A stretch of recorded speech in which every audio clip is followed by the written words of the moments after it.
The truth.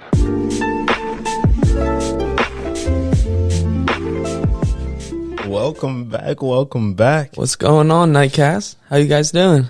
Hope you guys are having a great night. We are, it's perfect time for a nightcast. Let's get it going. About 12:04 a.m. Pretty, in my opinion, on the early side, but that's just because I'm a night owl. So it's called the Nightcast. If you're not doing anything at night, you want to tune in? You know what we're doing? We live, baby. Always. Yes, sir. Yes, sir. So, Tiro, What's poppin'? what do you think about having a gap year in between the end of your senior year of high school and then the first year of your college? So I can only speak from my own personal experience, but I think it's almost, as long as you're not fully invested into going into school that very next year immediately, I think the gap year is almost essential now, just because, like I said, I'm living proof of it. I'm going through it now, and I just finished it. And it's like having that gap year for me, it was perfect, because it was exactly what I needed to understand what I really wanted to do in life. Because to go straight into school for me would have been a waste, simply because I was undecided. Right. It's like I have so many things I want to accomplish and so many things I want to do. Why just sit around and do one thing? But at the same time, it's like I've always wanted to do everything. So to do everything, I'd had to start someplace. So I went to the workforce, and I'd been there for 5 years prior. I started working when I was 14. For those of you who don't know, for some it might be, crazy. For some it might just be regular life. For some might say I should have started 2 years earlier when I was working. But, Right. It's everybody's own personal opinion, and it was just my life, and that's all I can speak on. So for me, that gap year was perfect, because growing up, it's like you don't know what you're supposed to do, and people who are 40 are still figuring that out. It's like my parents talk about it all the time. Their passions that they still want to accomplish and things they want to do, and it's like, why am I supposed to figure that out and have everything known at 18 or 19 or even before that? Because they start asking you, like, you just finished high school too, and ever since I can remember, literally from like the 5th grade, they're like, okay, now, so coloring pages are over. Get ready for the next step of your life. You guys ready for college? What are you guys hoping to do? What are you guys thinking on? And those questions are like essential, but I don't think they should be the main focus through K through 12, because everything's just so focused and test driven. It's like as soon as the test is over, then what? What next? I've only ever known how to take a test.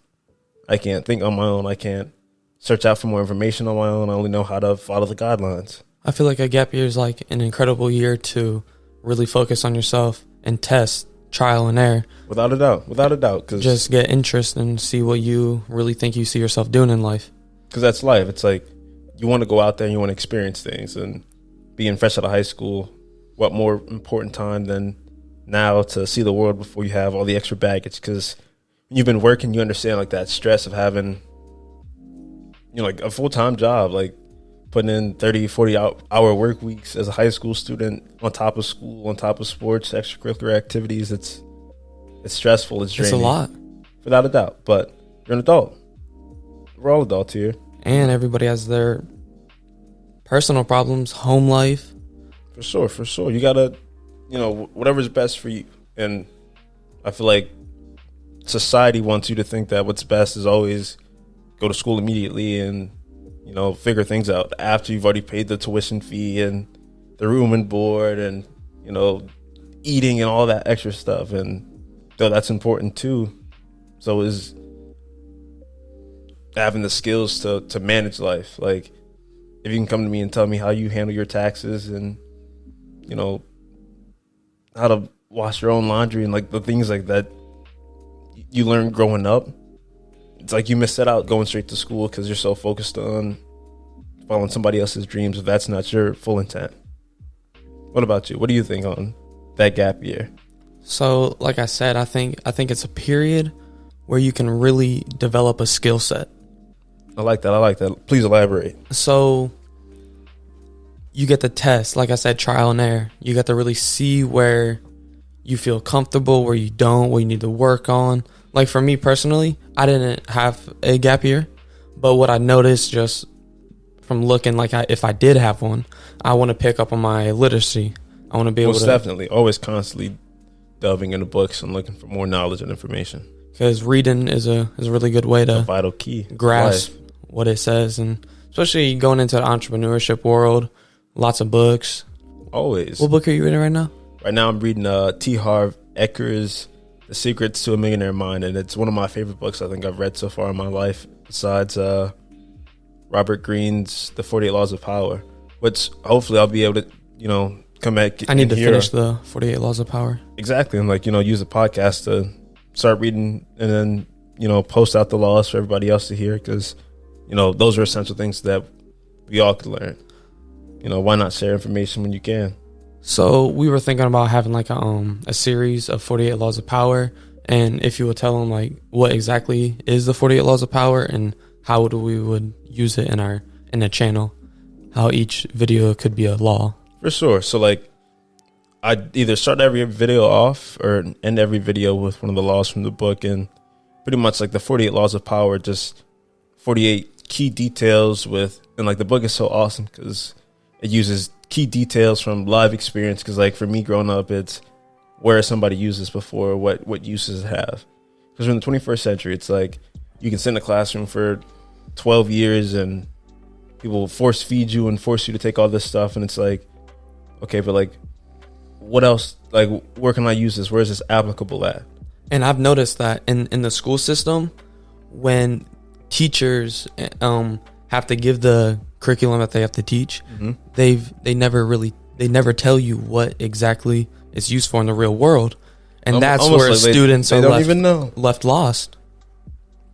Without a doubt, because it's the truth. It's if you can come in here and tell me 3 years after geometry, all the freaking sine, cosine, and tangent and that whole triangle still, and everything that's going on with that, kudos to you, because that's impressive. But unless you're going into a construction trade or becoming a mathematician, a teacher, or somebody who constantly uses those things in your life every single day, it's what use does that have? So for the 48 Laws of Power, it's great because I love hearing stories of the greats, the Alexander, the heads of empires, and the ancient Greeks and their philosophies, and the philanthropists of the time. So to have the 48 Laws of Power explain every law through those people who we all look up to, and the people that we're still following the example of, and to this day, it's having all of that into one. So every single law has multiple stories, multiple examples, and then the rebuttal.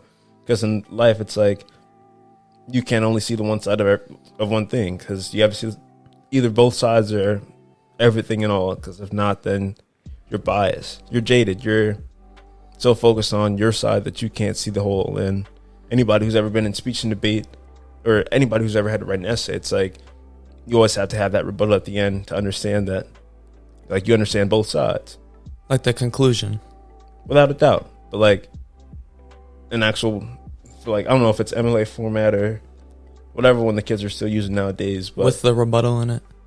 Yeah. Exactly. You have to have that ending and closing argument to show that you fully understand the topic that you have and why both sides make sense.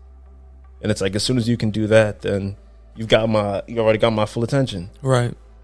Because you're showing you're not biased. You're showing that you understand both sides, and even if you don't fully understand both sides, you're willing to learn because you put the information in there. So you're not showing, shade to one side or favoritism to the other. And that's kind of actually a great aspect in life, being able to see both sides of the story. Because you got to, because it's life. Because if life was only about the good things, then it wouldn't be life. You'd be in a perfect place. We're not in a perfect world. So it's to be able to understand the beauty of imperfection in the world and life, both sides, the good and the bad, make it life. Make it so beautiful. So, because you have to accept the good and bad as being beautiful. Without a doubt. Because it's the truth. Exactly. I mean, especially if you watch any of Mike Tyson videos, how he talks about the art of war. You just love to see it. People who spend their time wanting better for themselves and for others, it's incredible. You love to see somebody working on their craft so much to where it's just spilling over. It's an overflow at that point, to where no matter who he talks to, no matter where he goes, people are constantly learning around him. He's just turned himself into a fountain of information. And that's all we can hope to do in this world, is to not only be the best that we can be, but get the most information we can. So you're not ignorant, because, ignorance is bliss, but nobody cares to a certain extent because you're ignorant. They're not consciously woke. Stay woke. And if not, then get woke. The understanding that you're not woke, or maybe we'll have a whole episode about what being woke really means, or what that means to people. Because with modern day technology, I feel like social media has shifted what being woke is, and being woke on TikTok. That's exactly what I was about to say. I feel like woke is already being driven into like a society thing. Like it's a category that you follow on social media that you see. But to me, which obviously do your own research, but being woke is a personal experience, because it's what your experience is about being woke. Right. So like for me, it's not just about a label. And I feel like society loves to put labels on things. And I'm one of those people who just never liked labels and never liked anything to classify it as one thing. Because it's like, it's a human. It's like not just a specific thing that it has to follow, because it can evolve, it can change, it could be whatever. So for it to be woke as a label, or to like to say that person's woke, it's like, to whose extent, to whose knowledge, what is the baseline of being woke? Your own knowledge. Exactly. Perhaps. Like, because who are we to judge and tell somebody else like, oh, well, your experiences aren't enough to make you woke? I can't say that. Nobody else can. And if they're telling you that, you shouldn't listen to them, because who are they to judge you? It's like, but at the same time, if you're not seeking out that information to constantly grow and constantly give everybody a fair chance without bias, then I think it's safe to say you're not woke. That's a good point. Because it's not about whether what you know or a specific instance, but having the drive to go out and seek for more, to not settle, to not just say, oh, well, the world's good enough for me, so I'm woke enough because my life was tough. Everybody's life is tough. Doesn't mean you're woke. Doesn't mean you've done enough. Mic drop for that one, G. Sheesh. So, definitely going to be a turns of tables. But speaking of death, what perhaps do you think death is? Do you think death is a radical change? Is it an end? Is it a start? Though it's an end, most people, especially in today's society, like, death is a negative thing. And people are afraid of it because most people have too many regrets for the end of their life to be ready to leave. And most people aren't living, every single day and every single moment like it's their last moment. So that's why when death comes, it's like always a shock to see that somebody's gone. You no longer have that opportunity to make those memories that you guys used to make. And for most people, it's a shock, and it's, like an abrupt thing that's negative and, changes people's lives. But through my eyes, it's like death is only the beginning, because it's the ending of a cycle, which means that in the way this universe works, that for something to end, something also has to begin. For one door to close, something else is open. To say no to one thing means saying yes to something else. So it's like, though it's the end for our physical forms on this earth, it's not the end for us, because who's to say where our consciousness or our spirits go after our physical forms die? Because we're energy. Energy cannot be created nor destroyed.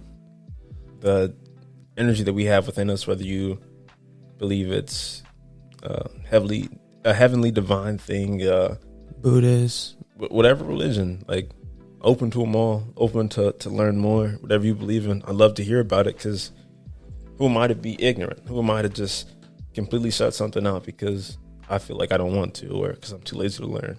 It's not an excuse today, because I have social media, I have the internet. It's like, for you not to know something, you have to ask yourself, why don't you know that? Is it because you're too lazy to seek out that information, or because you're truly ignorant? And even if you are, it's like, okay, you're ignorant. Everybody's been ignorant before. You were a child at one point. You didn't know everything. But as children, we mature.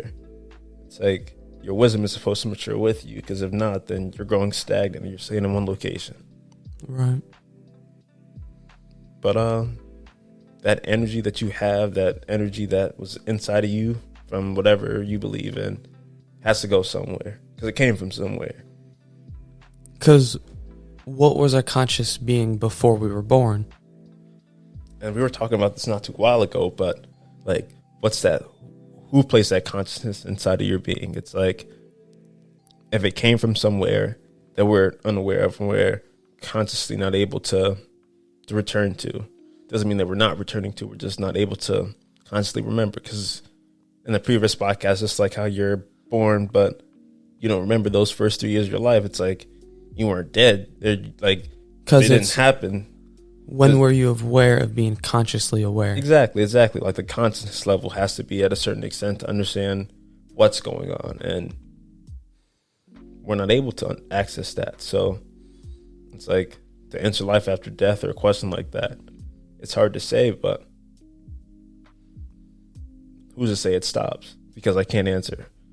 So, because I believe that the universe really is inside of us and part of everything that we do. It's what makes up the atoms, the materials that we use everywhere in the world, what we're made out of. It's like, if it came and it was here before us, it'll be here after us.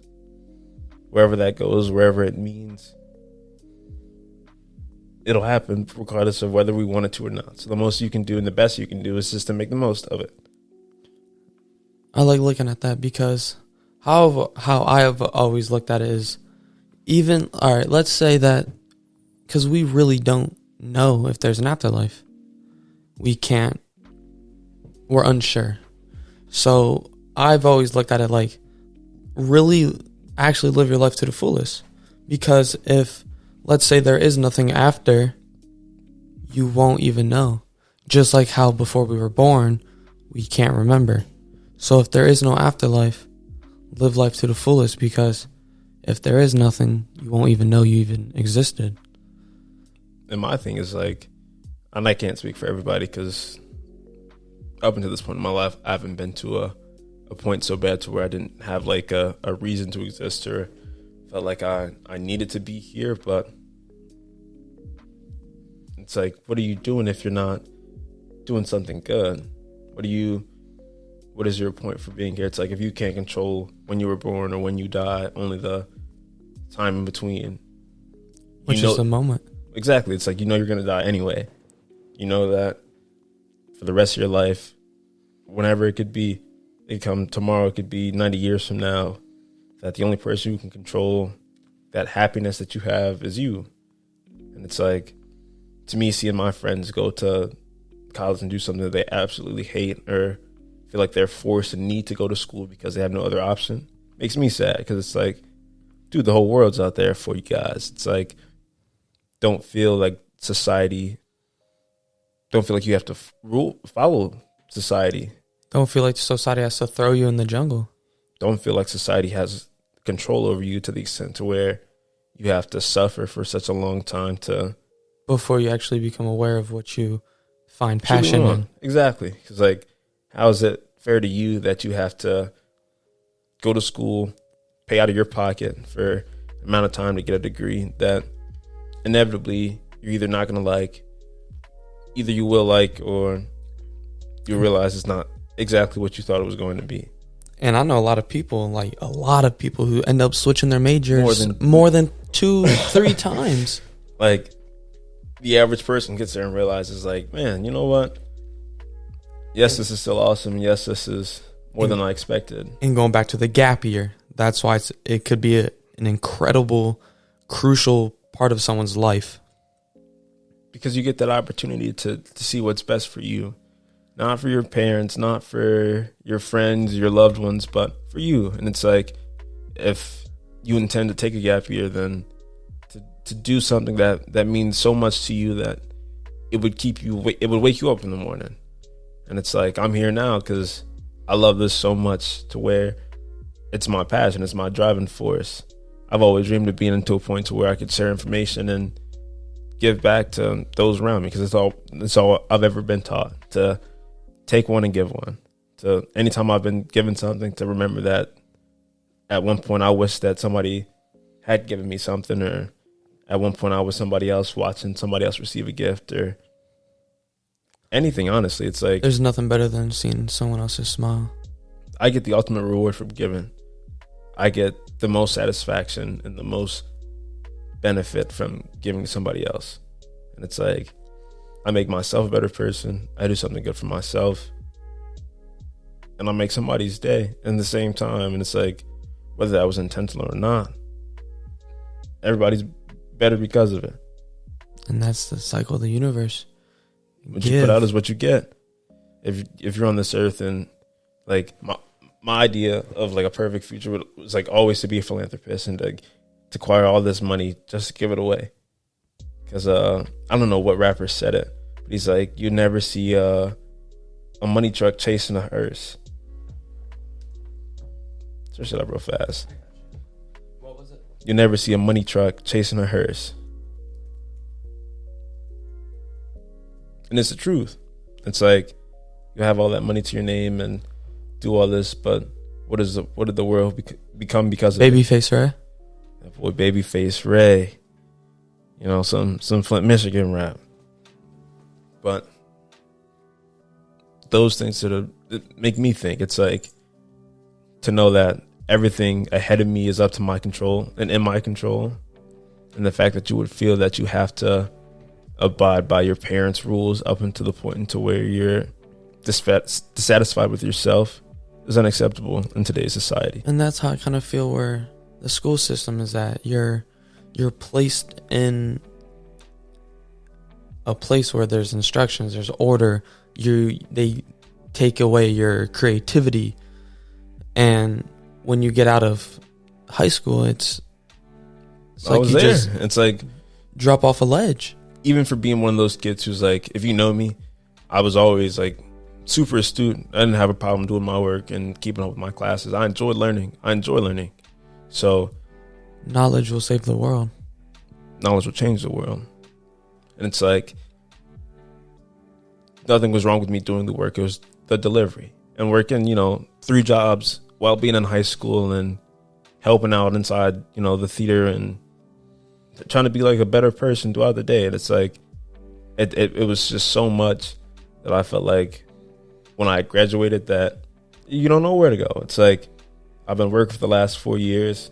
I never had a problem with school. I had a 3.5 GPA. I was always top of my class or in the top, 20 or 25%, But to me, I wasn't happy. And it's like, at the end of the day, then what matters? Not everybody else's approval of what I'm doing or the things I've done, as long as I can sleep at night. And you know what's crazy? I was thinking about this when you were talking. I was like, it's kind of crazy how the extra activities or extra curricular activities and like, let's say the STEM programs like ceramics, art, videography, photography, like those kind of classes, for sure, they're always low funded.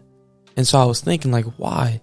Because those are careers where students can see passion and seek a way after high school that, and I feel like maybe it could be a coincidence, but I'm a huge conspiracy guy, so I just see, like, for real, like music, choirs, you see schools like that struggle for money to even like start a, for sure, even like sport teams. Like, that's kind of sad to see. To be in playing and to be from playing, like I said, I'm very blessed because not every school district had the funding to make such an elite and such a serious choir division and program and such a serious art program.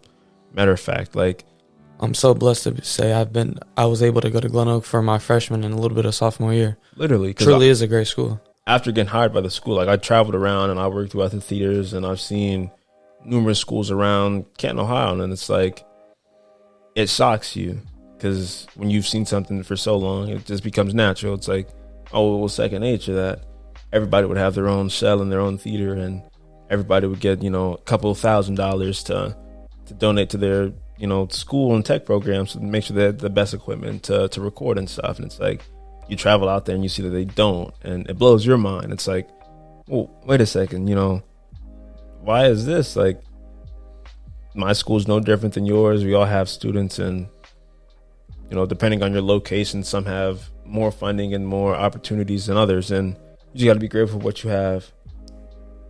But it is a shame. It's like after graduating, you see that the kids who chose, those career techs or those classes that were vocational job trainings and certifications, like, not to say they have an edge on everybody else, but you have skill that'll get you paid today. Because I was getting skilled. I had skills that paid in high school to work for the school. It's like, as soon as you were able enough and mentally astute to work in those on the job skills, and, even now it's like you'll get hired off the street as long as you have the verifications and the skills and the know-how and the eagerness to learn.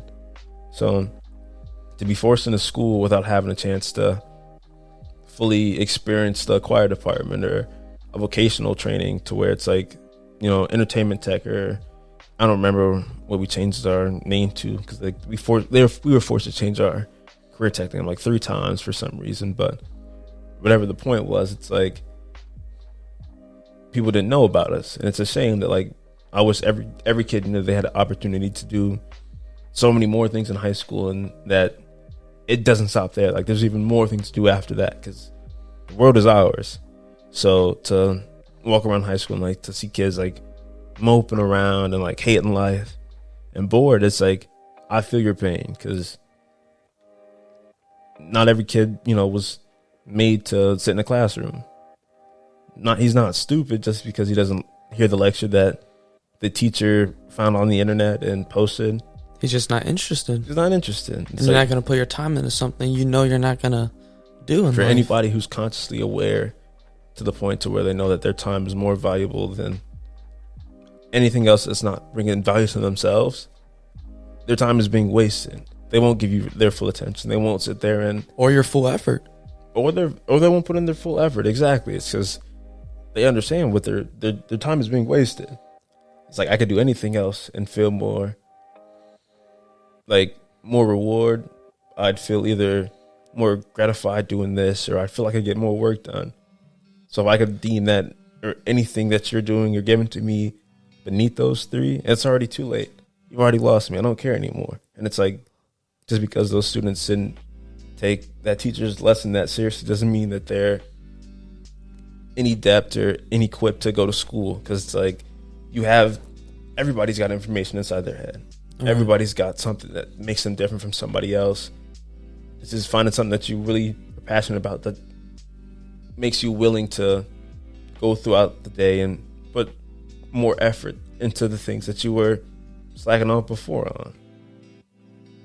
Because as soon as they find that thing, I promise you'll do it. Because like, you'll see those kids who finally find that class, and it's like, man, bro, like, I never cared about high school. I'm here every single day talking to the teacher. I'm emailing her after class. I'm doing extra credit. Taking initiative. I didn't even know you came to this school. And here you go. I also want to say thank you guys for tuning into the Nightcast if you're still watching at this point. We appreciate it because, we're all trying to make we're trying to make a name for ourselves and to really give you guys something that you haven't heard before, pure authenticity and pure information. I don't advise you to sit here and take all of our words that we say and to your heart, because it's the internet. Would you believe everything you saw on the internet? You would be a fool. You would be a fool. I highly encourage everything that we say to be looked up and for you guys to seek out more information. If all I can do is to get you guys to be more curious about a question, or to give you a seed in your mind to think a little bit longer about, your own self and doing better in the world, then my job was accomplished. The goal is to spread a little bit of knowledge and advice every day for you guys and for us, and as a world and as a community, to just strive for greatness every day. Every day. And get better. Because we are greatness. We are the Nightcast. And you guys are too. So thank you guys for tuning into the Nightcast.